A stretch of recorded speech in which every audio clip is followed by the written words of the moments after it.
السلام عليكم ورحمة الله وبركاته. إن الحمد لله نحمده ونستعينه ونستغفره ونؤمن به ونتوكل عليه ونعوذ بالله من شرور أنفسنا ومن سيئات أعمالنا. من يهد الله فلا مضل له ومن يضلله فلا هادي له. ونشهد أن لا إله إلا الله وحده لا شريك له. ونشهد أن سيدنا ومولانا محمدا عبده ورسوله أرسله بالحق بشيرا ونذيرا وداعيا إلى الله بإذنه وسراجا منيرا.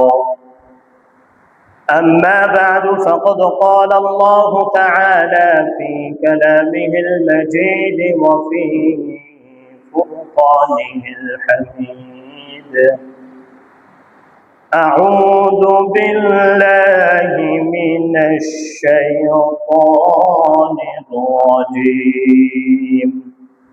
بسم الله الرحمن الرحيم. ولقد كرمنا بني آدم وحملناهم في البر والبحر ورزقناهم من الطيبات وفضلناهم على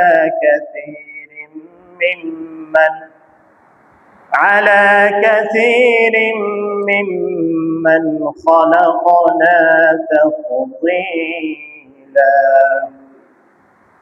إن الله وملائكته يصلون على النبي يا أيها الذين آمنوا صلوا عليه وسلموا تسليما.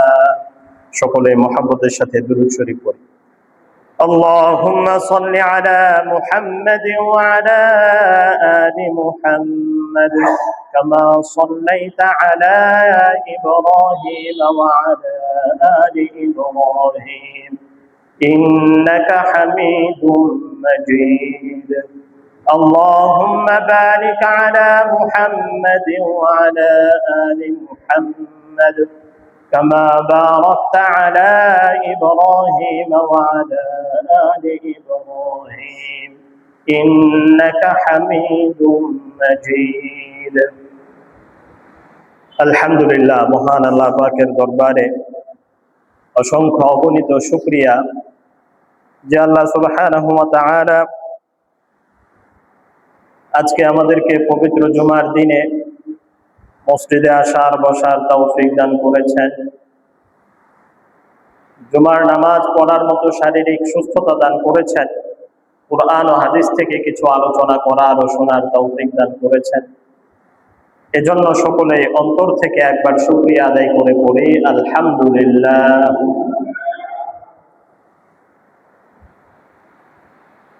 রব্বুল আলামিন সমগ্র দুনিয়ার মধ্যে যত মাখলুকাত সৃষ্টি করেছেন, যা কিছু সৃষ্টি করেছেন, সবার উপরে মর্যাদা দিয়েছেন, সবচেয়ে বেশি সম্মানিত করেছেন আল্লাহ রব্বুল আলামিন মানব জাতিকে। আমরা মানুষদেরকে আল্লাহ তাআলা সবচেয়ে মর্যাদাবান বানাইছেন। তিনি যা কিছু সৃষ্টি করেছেন সবার মধ্যে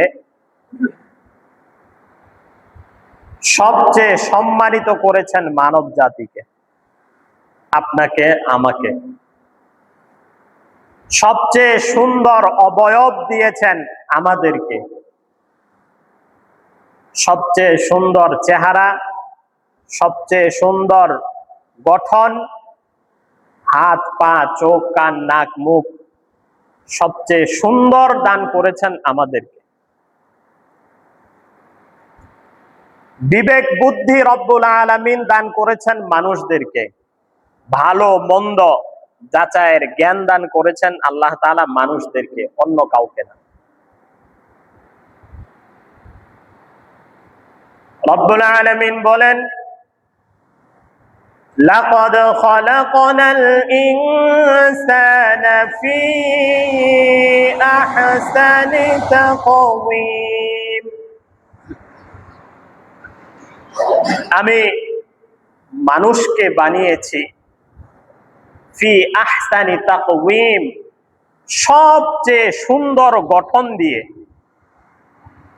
সবার চেয়ে সুন্দর গঠন আমি মানুষকে দান করেছি। আরো অবাক করার বিষয়, একটা হাদিসের মধ্যে আল্লাহ তাআলা বলেছেন, সেই হাদিস বলার আগে একটা বিষয় পরিষ্কার করে বিশ্বাস রাখি যে রব্বুল আলামিনের কোনো আকার আকৃতি নাই। রব্বুল আলামিন আছেন, তার হাত কেমন, তার পা কেমন, তার চোখ নাক মুখ কেমন আমরা কেউ জানি না। এগুলো নিয়ে প্রশ্নও করা যাবে না।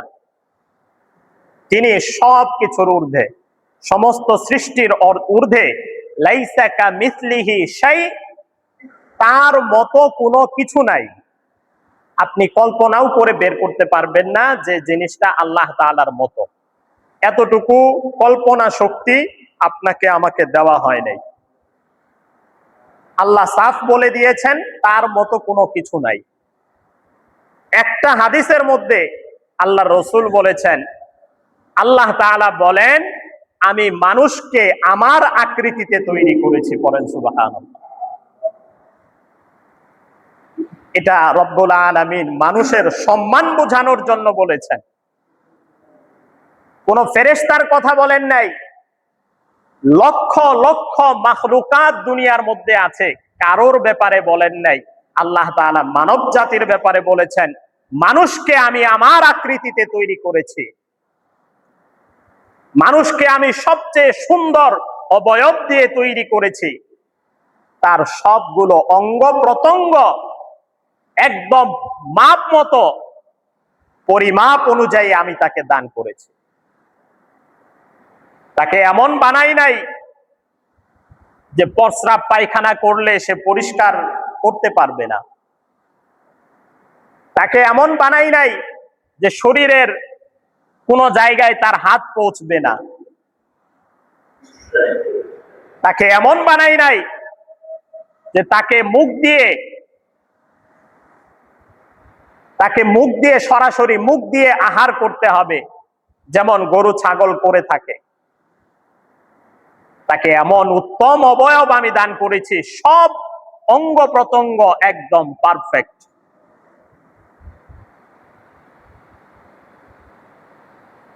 সূরা বনী ইসরাঈলের মধ্যে রব্বুল আলামিন বলেন, ওয়ালাকাদ কাররামনা বনী আদম ওয়া হামালনাহুম ফিল বাররি ওয়াল বাহর। ওয়ালাকাদ কাররামনা বনী আদম, বনী আদম, আদম সন্তানকে আমি সম্মান দান করেছি, তাকে সম্মানিত করেছি।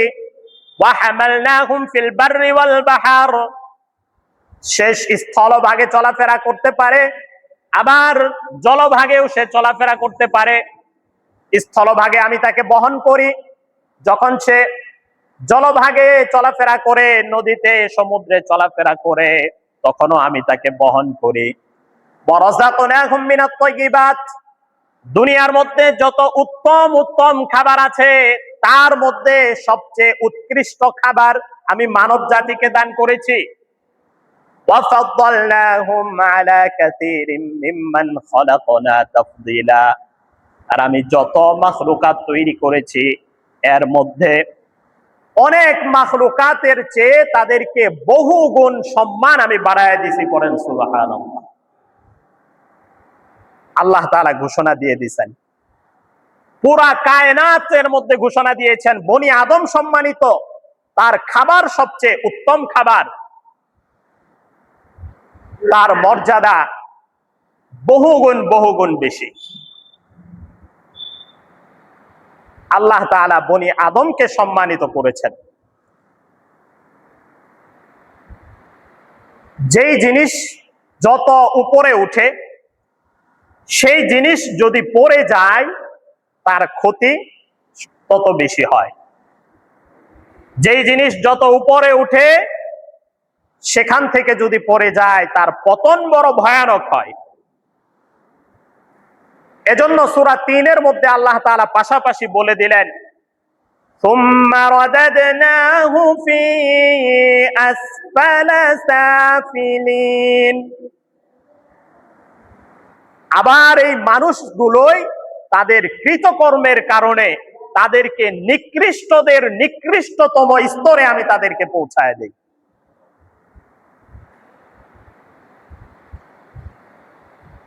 এই মানুষকে আমি সবচেয়ে সুন্দর অবয়ব দিয়ে বানিয়েছি, তাকে সবচেয়ে মর্যাদাবান বানিয়েছি, আবার তার কৃতকর্মের কারণে তাকে আমি নিকৃষ্টদের নিকৃষ্টতম বানিয়ে দেই। অপর আয়াতের মধ্যে আল্লাহ তাআলা বলেছেন, উলাইকা কাল আনআমি বাল হুম আযাল উলাইকা হুমুল গাফিলুন। এমন অনেক মানুষ আছে তারা চতুষ্পদ জানোয়ারের মতো। আল্লাহ তাআলা সরাসরি জানোয়ারের কথা বলেছেন, উলাইকা কাল আনআম। আনআম মানে চতুষ্পদ জানোয়ার। অনেক মানুষ আছে যারা চতুষ্পদ জানোয়ারের মতো, বালহুম আযাল, বরং ক্ষেত্র বিশেষে তারা ওই চতুষ্পদ জানোয়ারের চেয়েও নিকৃষ্ট।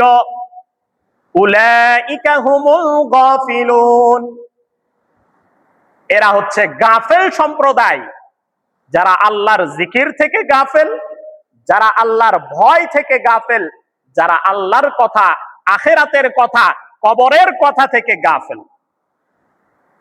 তাহলে দেখলাম আমরা আল্লাহ তাআলা মানুষকে যেমন সম্মান দান করেছেন, সে যদি তার সম্মান ধরে রাখতে না পারে সেই মানুষটাই সবচেয়ে নিকৃষ্টতম প্রাণীতে পরিণত হয়, এমনকি চতুষ্পদ জানোয়ারের চেয়েও নিকৃষ্ট হয়ে যায়। পরে নাউযুবিল্লাহ। তো আল্লাহ তাআলা মানুষকে সম্মান দান করেছেন, এই সম্মান মানুষকে ধরে রাখতে হবে। এমন কিছু কাজ আছে, অপরাধ আছে, যে সমস্ত কাজ অপরাধ করলে আল্লাহ তাআলার দৃষ্টিতে সেই মানুষটা একদম লাঞ্ছিত, অপমানিত, নিকৃষ্টতম মানুষে পরিণত হয়। এর মধ্যে অন্যতম একটা হলো মানুষ হত্যা করা, মানুষ খুন করা। আল্লাহ তাআলা আপনাকে যেই সম্মান দান করেছেন আমাকেও ঠিক সেই সম্মান দান করেছেন। আপনি যেমন অপর একজন মানুষ যাকে আল্লাহ জীবন দান করেছেন, দুনিয়াতে পাঠাইছেন, তাকেও ঠিক সুন্দর অবয়ব দিয়ে পাঠিয়েছেন, তাকেও বনি আদম বানিয়েছেন, তাকেও উত্তম রিজিক আল্লাহ তাআলা দান করেছেন।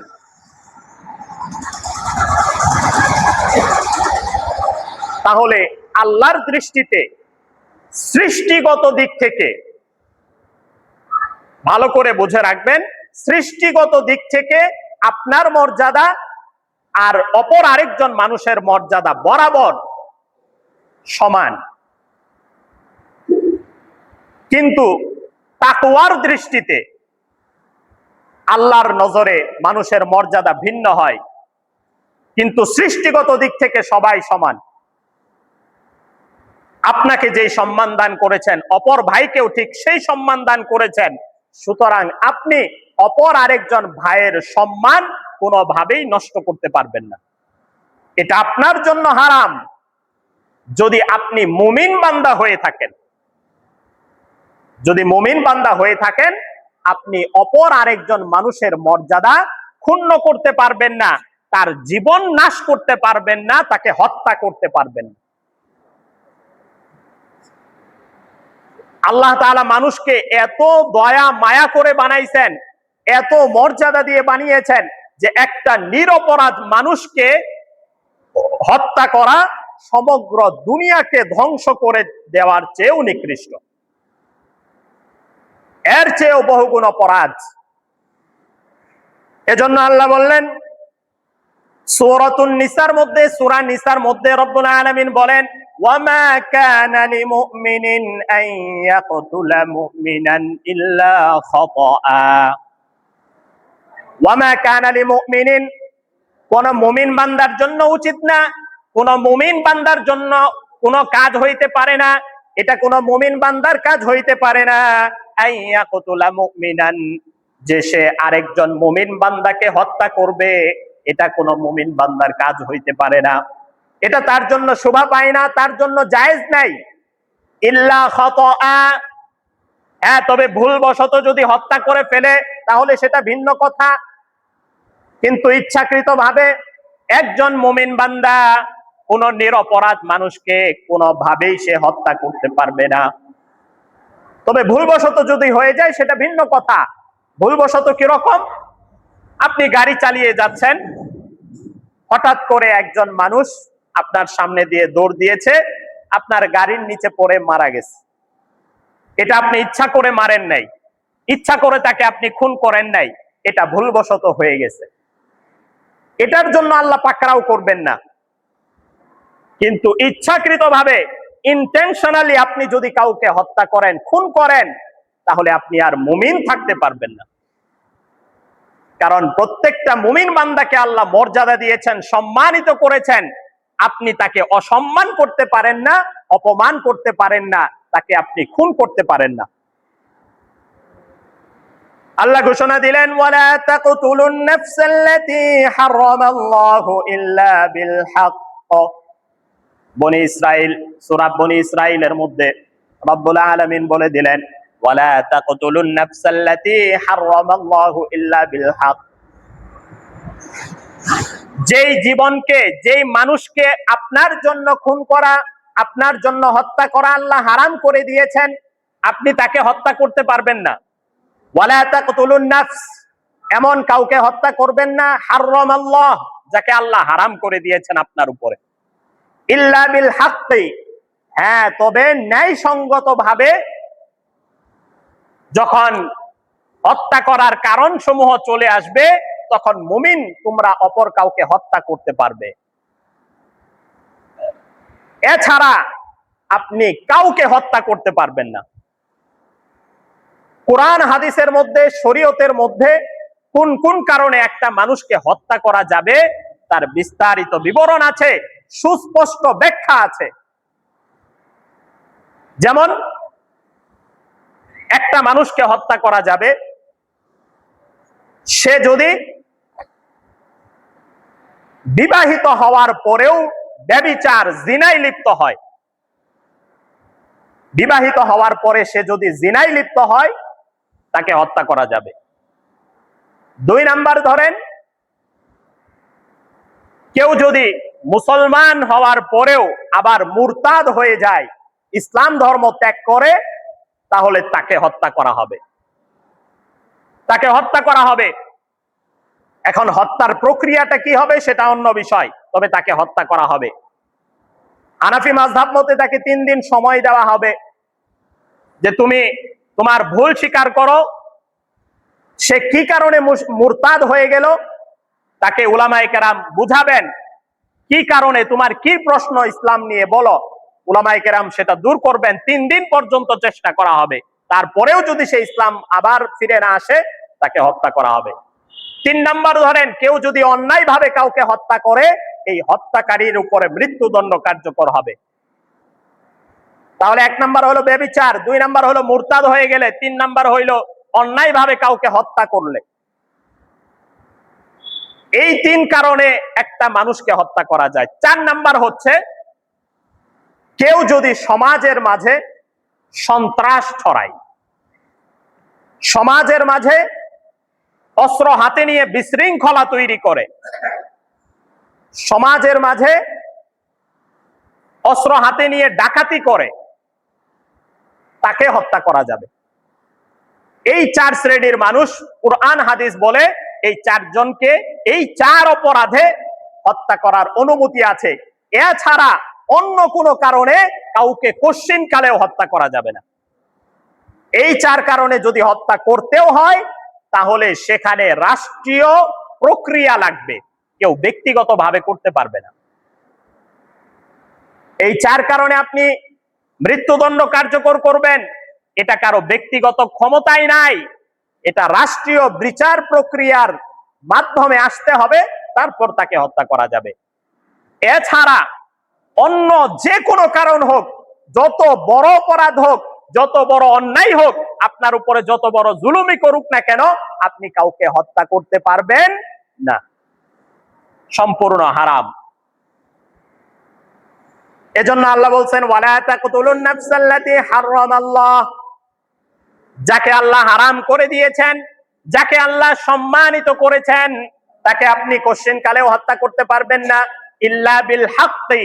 হ্যাঁ, তবে সে যদি কোনো অপরাধ করে, যেমন এই 4টা অপরাধের কোনো একটা অপরাধ করে, তাহলে তাকে ন্যায়সঙ্গত ভাবে হত্যা করা হবে, মৃত্যুদণ্ড দেয়া হবে। এছাড়া কাউকে হত্যা করতে পারবেন না। রব্বুল আলামিন মুমিন বান্দাদের পরিচয় দিতে গিয়ে সূরাতুল ফুরকানের মধ্যে বলেছেন ওয়াল্লাযীনা লা ইয়াদউনা মা'আল্লাহি ইলাহান আখার ওয়া লা ইয়াকতুলুনা আন-নাফসাল্লাতী হারামাল্লাহু ইল্লা বিল হাক্কি ওয়া লা ইয়াজনুন ওয়া মান ইয়াফআল যালিকা ইয়ালকা আসামা ইউদাআফ লাহুল আযাবু ইয়াওমাল কিয়ামাতি ওয়া ইয়াখলুদু ফীহি মুহানা। সূরা ফুরকানের 68 এবং 69 নম্বর আয়াত। রব্বুল আলামিন বললেন মুমিন বান্দা হচ্ছে তারা লা ইয়াদউনা মা'আল্লাহি ইলাহান আখার, যারা আল্লাহর সাথে অন্য কোন ইলাহ মানে না, যারা একমাত্র আল্লাহকে ইলাহ হিসেবে মেনে নেয়। ওয়ালা ইয়াকতুলুনা আন-নাফসাল্লাতী হারামাল্লাহু ইল্লা বিল হক। 2 নাম্বার হচ্ছে যারা অন্যায়ভাবে মানুষ খুন করে না।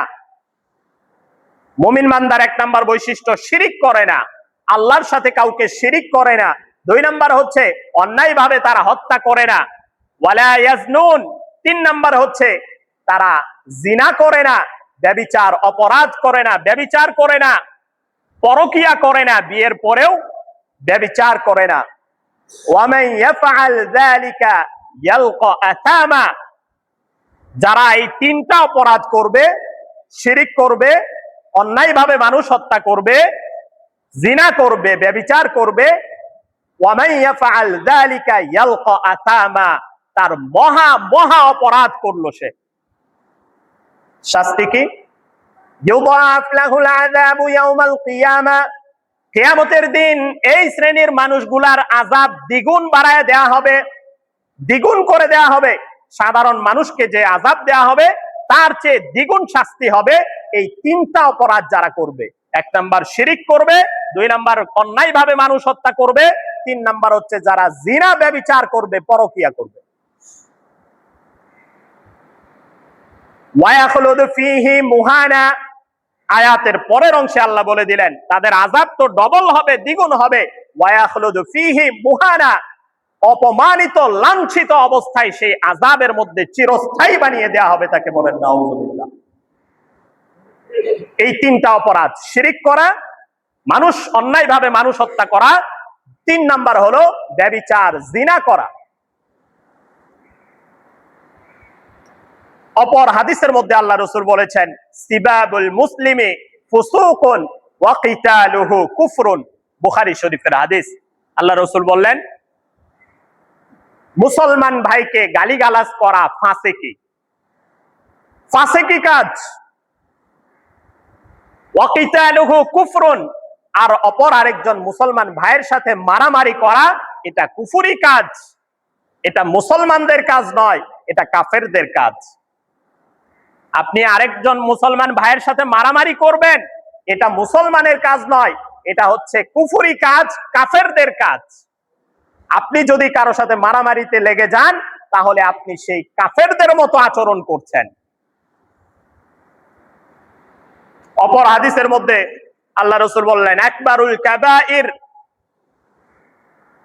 মুসলমানদের অনেক অনেক অপরাধ আছে, অনেক অন্যায় কাজ আছে, অনেক গুনাহ আছে, ছোট ছোট অপরাধ, সগীরা গুনাহ। আবার কিছু কিছু গুনাহ আছে বড় অপরাধ, সেগুলো হচ্ছে কবিরা গুনাহ। আল্লাহ রাসূল বললেন, কবিরা গুনার মধ্যে ভয়াবহ কবিরা গুনাহ কয়টা? এই হাদিসের মধ্যে আল্লাহ রাসূল বলছেন, সগীরা গুনাহ কি জিনিস? ছোট ছোট অপরাধ, ছোট ছোট গুনাহ। এগুলো যদি আপনি নামাজ কালাম পড়েন, দোয়া দরুদ পড়েন, কোরআন তেলাওয়াত করেন, তাহলে আপনার এগুলো মাফ হয়ে যায়। যেমন হাদিসের মধ্যে আসছে, যেই বান্দা ঘর থেকে ওযু করে মসজিদের দিকে নামাজের জন্য আসতে থাকে, তার প্রতি কদমে একটা করে গুনাহ আল্লাহ মাফ করে দেন। এটা হচ্ছে সগীরা গুনাহ। আপনি এক পা ফেললেন, আপনার একটা সগীরা গুনাহ মাফ হয়ে গেল, আরেক পা ফেললেন, আরেকটা সগীরা গুনাহ মাফ হয়ে গেল। এইভাবে অনেক নেক আমল করলে সগীরা গুনাহ এমনিতেই মাফ হয়ে যায়। যেমন আরেক হাদিস আপনারা জানেন, কোন বান্দা যখন ওযু করে, ওযু করার সময় কুলি করে, এই কুলি করার সাথে তার মুখের গুনাহগুলো বের হয়ে যায়। যখন হাত ধোয়, হাত ধোয়ার সাথে তার হাতের গুনাহগুলো বের হয়ে যায়। যখন পা ধোয়, পা ধোয়ার সাথে সাথে পায়ের গুনাহগুলো বের হয়ে যায়, মাফ হয়ে যায়। এগুলো হচ্ছে সব সগীরা গুনাহ। কিন্তু কবিরা গুনাহ এমন গুনাহ, এটা আপনি যদি তওবা না করেন, এই গুনাহ কোনোদিন মাফ হবে না। আপনি যত নেক আমলি করেন, তওবা না করলে সেই কবিরা গুনাহ মাফ হবে না, তওবা করা ছাড়া। এগুলো হচ্ছে কবিরা গুনাহ, বড় বড় গুনাহ। এই কবিরা গুনার মধ্যে সবচেয়ে বড় বড় কবিরা গুনাহ হচ্ছে, এক নাম্বার হইল আল ইশরাকু বিল্লাহ। আল্লাহ রাসূল বললেন শিরিক করা। যেমন ওই আয়াতের মধ্যে দেখাইলাম, এক নাম্বার হলো শিরিক করা, ওয়া কতলুন নাফস।